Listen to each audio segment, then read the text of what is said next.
Look how much time you say you're leaving and me never beg you come back. When me an easy girl, you never give me comfort. But now you want me back again. So you see me up with a sexy friend. Me used to treat you so nice, but you never appreciate that. People them carry news to you, me no rate that. Girl, me can't go through this again. You walked out in the end, so why you still not watch me? Mix, mix. You know I say you are your friend, there might be a paparazzi. What's it to you can't find nobody else if you match me? That's why you still a watch me. You thought I would be unhappy, so you just a watch me. You regret say you catch me. I told you see me move on now. Me and my new friend I get with groove on now. I'm comfortable in who's I know. You want to know, I bet you want to know. Alright then, you build fake pages and I try to reach out. Girl, you want to seek out. When me buy yard, when me carry yard, when me gone with God, when me buy you take it far. So why you still a watch me? You know I say you are your friend, there might be a paparazzi. What's it to you can't find nobody out every match day? That's why you still a watch me. You thought I was so you just a watch me. You regret say you catch me. You a search, and still you can't find. You a try, mash up my peace of mind. Girl, you walked out. I the watching and the peeping and the stalking all about. So why you still a watch me? You know I say you are your friend, there might be a paparazzi. What's it to you can't find nobody out every match day? That's why you still a watch me. You thought I would be unhappy, so you just a watch me. You regret say you catch me. I was 500 miles for you. I'd cross the ocean wide for you. I would climb the ice mountain and walk right through the fire and risk it all. What can I say? She blew me away. I weathered the storm, and I wouldn't change nothing about you, nothing at all. And when I look in the skies, I realize how beautiful you are, like a sunny day. Oh, this morning never ends, baby. I can feel your love, like the wind in your climate. I just need your love, I need it beside me. Oh, you bring light to my life like the stars. That's what you are to me. What can I say? She blew me away. I weathered the storm, and I wouldn't change nothing about you, nothing at all. And when I look in the skies, I realize how beautiful you are, like a sunny day. Oh, this morning never ends, baby. I walk 500 miles for you. I would. I'd cross the ocean wide for you. I would. I'd climb the ice mountain and walk right through the fire and risk it all. What can I say? She blew me away. I weathered the storm, and I wouldn't change nothing about you, nothing at all. And when I look in the skies, I realize how beautiful you are, like a sunny day. Oh, this morning never ends. Must it know, must it be long? Oh, they know not depend by love. We not power, but it all. Happy work, God is a must. Cause me now go on without them dinner. Some things got to give. No me no walk home without no dinner. My youth them a believe me coming harder. Yes, my youth them a feel love them father. Protect them and be there for them mother.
www.djshinsky.com.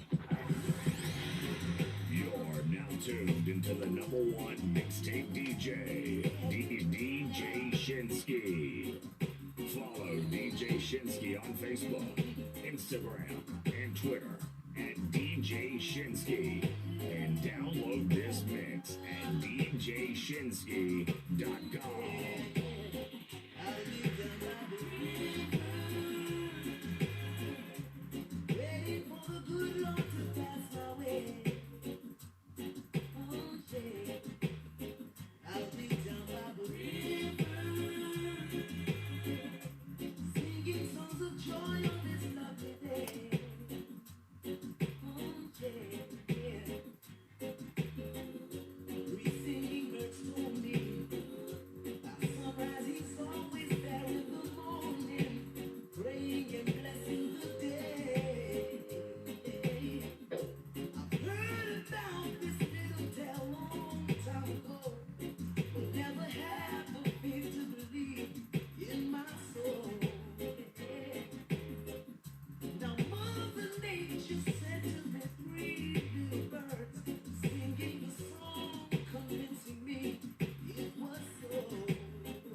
Media, America's leading source for life improvement, presents Brian Tracy. Secrets of Self-Made Millionaires.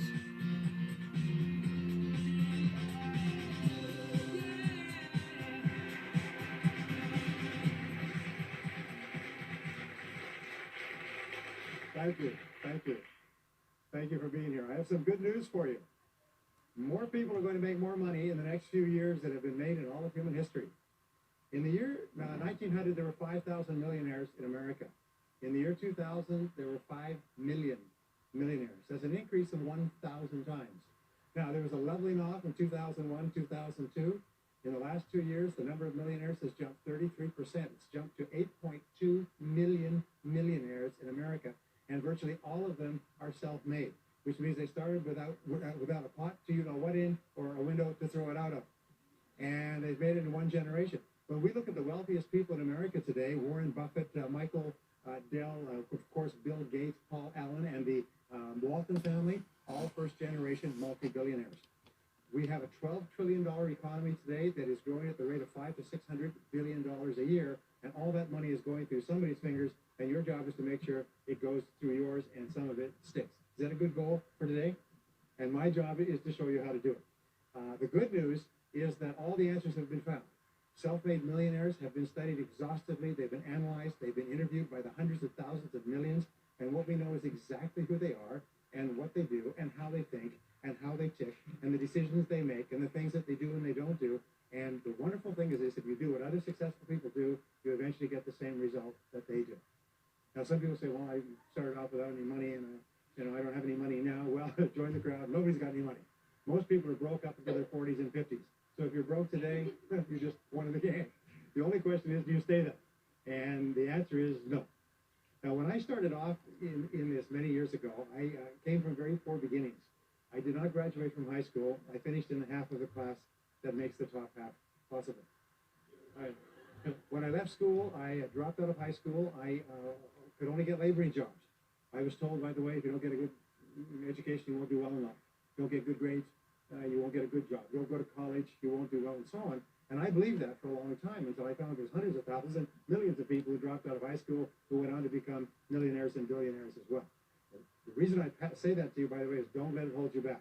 Don't let any experience that you've ever had in your life act as a brake on your potential, because there's hundreds of thousands of people who've had it worse than you could ever dream of, who've gone on to accomplish wonderful things. So I worked at laboring jobs for several years. I worked in construction. I worked on farms and ranches. I worked in factories putting nuts on bolts hour after hour. And one day, in a state of frustration, I began asking this question: why is it that some people are more successful than others? Now, in the Bible, there's a line that says, seek and ye shall find, for all who seek, find it. Ask and the door will be open. So I began asking other successful people, what are you doing differently from me? And they told me, and I did it, and I got better results. I got into sales when I could no longer get a laboring job, like many of you.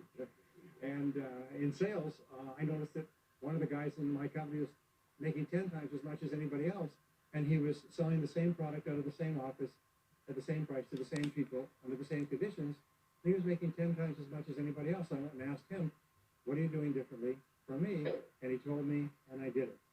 Now, what I discovered, which changed my life and which brought us here today, is I discovered the law of cause and effect. The law of cause and effect, sowing and reaping, action and reaction, is the great universal or iron law of the universe. What it says is that everything happens for a reason, is that there are no causeless effects, is that even if we don't know what is causing the effect, we trace it back. It's the basis of the scientific process of all medical research, of all marketing, of all business, is if you can define an effect that you want, you can trace it back and find somebody who at one time did not have that effect, and then find out what they did, and then do the same thing, and you eventually get the same results. We say that success is not an accident. Failure is not an accident. Success leaves tracks. So if you just follow the tracks of other successful people, no matter where you're starting from, you eventually get to the same place that they get. Well, this was a shocker for me, because, and I learned later in psychology, by the way, that one of the two most important things we need to have to be happy and healthy is a sense of control, a feeling that we are in control of our lives, that things are happening for a reason, and a sense of coherence, a feeling that things fit together. Well, when I realized the law of cause and effect explained everything, I go, wow. So in sales, I went to the top of my sales force. I read, I learned, attended courses, and especially I applied what I learned. And then when I got into sales management, I again read the books and took the courses and asked for advice. And when I got into real estate and importation and development and manufacturing, distribution, and a whole series of businesses over the years, the first thing I did is I asked, how does it work? How do people succeed in this field? And then I buried myself and immersed myself. I spent hours and hours and hours studying, and then I did what the most successful people did. Interesting point. We say that nature is neutral. In other words, nature doesn't care who you are. It doesn't care if you're tall or short or male or female or black or white, educated or uneducated. Nature doesn't care. All that nature cares is that you do what successful people do. It's like making a recipe. Nature doesn't care. You follow a recipe. If you follow the recipe exactly, you get the dish. Nature doesn't care who's doing it. And that's the wonderful thing about our society. It's basically like justice. It's blind, is nature doesn't care. In fact, there are a lot of people who are not as smart and not as talented as you who are doing vastly better than you, not because they're better, but because they're just following proven success methods. There's nothing that will make you madder than to see somebody who's dumber than you, who's making more money than you, right? Have you had that experience? So what we do is we use proven success methods. We just find out what they are, and we do them over and over again. Quick point, nothing works the first time, okay? Please understand that. Nothing works the first time. What is the average number of times that a person tries with a new goal before they give up? Can you guess? Well, the average is less than one, because most people give up before they try even once. They say, that's a great goal. I'd love to be financially independent, and then they give up. They don't even try to say, but I couldn't because of this and because of that, and so on. And then they move away to a wonderful place called Someday Isle. You ever heard of Someday Isle? Someday I'll start saving money. Someday I'll get out of debt. Someday I'll lose weight. Someday I'll start a business. Someday I'll get serious about my finances. And most people live on Someday Isle. Your job and my job is to vote yourself off the island, right? And we start taking control of our life.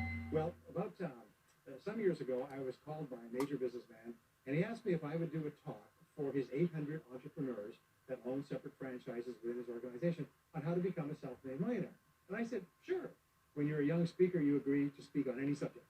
Sure, I'll speak on that subject. And I was just like most people. When I was young, I wanted to be a millionaire by the time I was 30. And when I hit 30, I put it off to 35. And when I got to 35, you put it off to 40. And then you kind of just don't look at it anymore. You forget about it and feel the deck is stacked against you. Well, I was about 38, 39 when he called me up and asked me. I said, sure, no problem. And I said, no, what do I know about self-made millionaires? And this is a shocker. I didn't know anything. Oh, I knew that they had more than $1 million. But that's a real basic piece of knowledge, you know. So I started thinking, what do I know about? So I began to study them. And that's when I found out that they've been studied so thoroughly, is we know everything there is to know about them. They are a source of incredible fascination. And there's 50 years of research. So I began to read the studies and find out where they came from and what they did and how they thought and where they started and the decisions they made and the kind of people they were. One of the things that I learned, by the way, is that becoming a self-made millionaire is not the important thing. What is really important is the person you have to become a self-made millionaire. You have to become a totally different human being. One of my friends says that in order to achieve something you've never achieved before, you have to become someone you've never been before. And it's a really important insight, is the qualities that you need to develop, the qualities on the inside to become a self-made millionaire are incredible qualities that make you a vastly better person. Not only better in terms of character, determination, discipline, decision-making, strength, and so on, but they make you a far better person. They round out your character in a far better way. So the real payoff of becoming wealthy is not because you can eat more, because how many more meals can you eat, how many more clothes can you wear, because it's the kind of person that you become, and then the kind of person, people that you associate, the kind of life that you have. And so the things that we're going to talk about now, and I know that you're some of the smartest people in our country, so I'm going to give you these ideas very quickly, like dealing cards. What I found in my research is that there's a series of qualities that self-made millionaires have. If you have these qualities, your success is virtually guaranteed. And if you don't have these qualities, the qualities are learnable. Point number one is that all business or sales skills are learnable. All financial skills are learnable. If you can drive a car, you can learn any skill. If you can drive a car, you can learn the skill. And number two is you're probably only one skill away from doubling your income right now. You're probably only one skill away from setting yourself on the road to becoming a self-made millionaire. That turns out to be the case for almost everyone. And if you don't know what that skill is, maybe over the course of the time we spend together, it'll jump out at you. Or whatever it is, you've got to find it out and go to work on it because it is learnable. It's a learnable skill. People say, well, I've never been very good with money. Well, get over it. Fact of the matter is, you can learn what you need to learn to achieve anything that you want to achieve. So, the success secrets of self-made millionaires. Give yourself a score of 1 to 10, and if you are weak on one of these, it can be enough to hold you back. If you're strong on all of these, then there's no limit to what you can accomplish. The first is to dream big dreams. Dream big dreams. Practice what is called back from the future thinking and project forward. Develop a vision of yourself as happy, healthy, wealthy, thin. Practice what top people practice, which is what is called idealization. You project forward several years and you imagine that your life is perfect in every way. Imagine that you have no limitations. Imagine that you have all the time and all the money and all the friends and all the contacts and all the education, all the experience, and that you could be or have or do anything you want in life. If you could, what would it be? If your life were perfect in 5 years, what would it look like? How much would you be earning? How much would you be worth? What kind of a family life would you have? What kind of health would you have? What kind of car would you be driving? What would your life be like if you could wave a magic wand and make it perfect in every way? Now, what we have found is this is the starting point of great riches, and it's the starting point of great success in life, is for you to have a dream or a vision of a wonderful future. Here's an exercise that we give people in our audiences, is take a sheet of paper and make up what is called a dream list. Now, imagine this is kind of like a kid's Christmas list, and that it just allows you to just run wild and just write down everything that you could think of that you could possibly want. I had a friend who I taught this to, and he got so excited about it. He bought a spiral notebook, and he began writing. And he'd go through the newspaper, and every single thing he saw in the newspaper that was nice, he wrote it down in his book. He ended up, first time through, with 330 goals. By the end of the month, he had 500 things that he wanted. The interesting thing was that his life exploded. He activated the law of attraction, and he began to attract into his life people, circumstances, ideas, resources, insights, that began to move him toward the accomplishment of the goals and began to move the goals toward him. Number 2 is to do what you love to do. Whenever you find people who are really successful in life, they're people who do what they love to do. They love their work. The great rule for success in life is to find something that you love to do and then find a way to make a living doing it. Now, when you find what you love to do, it'll be something that gives you energy, it motivates you, it enthuses you.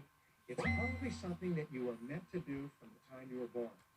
And when you ask self-made millionaires, what sort of work do you do? They'll often say, I've never worked a day in my life. I just do what I like to do. I had a graduate in my course once who came up to me and said, that's interesting. He said, when I was a little boy, I loved to study airplanes. He said, I got the airplane books, and I had airplane models, and I had toy planes, and then I got into competitions with the remote-controlled planes. He said, when I grew up and went to school, I studied aeronautical engineering.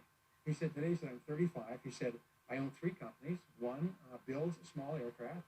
Another one repairs and services small aircraft. Another one is in leasing and chartering small aircraft. He said, I've never worked a day in my life. He said, I've just played with planes since the time I was a kid. So one of the things that you can do is go back to the time when you were young, as a child, between the ages of 7 and 14, before you discovered boys or girls, and what is it that you really love to do? And you'll often find that within that is something you're supposed to do as an adult. Number 3 is commit to excellence. Now, this is really, really important, and I had a hard time with this as a young man because I was never good at anything. I was never picked for any team, and if I was picked, I was the first person cut. I got lousy grades in every class. I got fired from multiple jobs. I even got fired from a job pumping gas once. Can imagine it, being fired for pumping gas because you're no good. They came out and said, you're no good at pumping gas. How can you be no, little old ladies can pump gas, and here I was no good at pumping gas. Anyway, so I got fired. I went from job to job, and then I discovered that all people who are successful are excellent at what they do. You know the old question they asked Willie Sutton, the bank robber, why do you rob banks? He said, well, that's where the money is.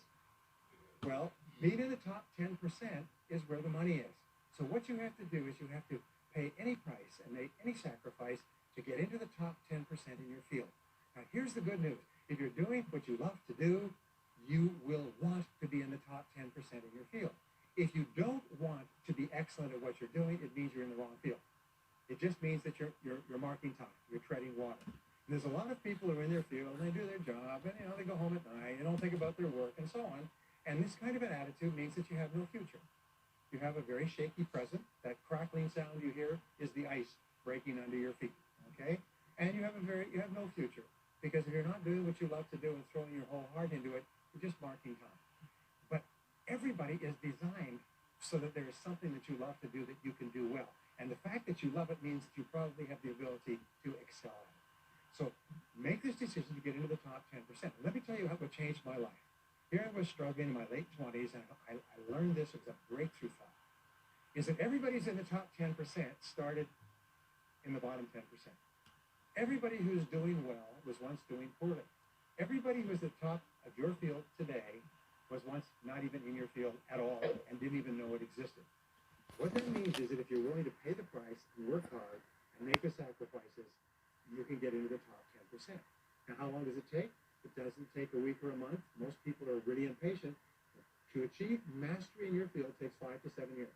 People say, 5 to 7 years? Geez, I'll be 5 to 7 years older before I start enjoying the big rewards. Well, how much older will you be in 5 to 7 years anyway? Now, here's an important point. Are you ready? The time is going to pass anyway. The time is going to pass. 5 to 7 years from now, 5 to 7 years will have passed. The only question is, are you going to be at the top of your field, or you're still going to be down there with the mediocre 80%? And the wonderful thing is this is nobody's better than you, and nobody's smarter than you. If anybody else is at the top of the field, it means that you can be at the top of your field. Just go to them and find out how they got there, because they started at the bottom.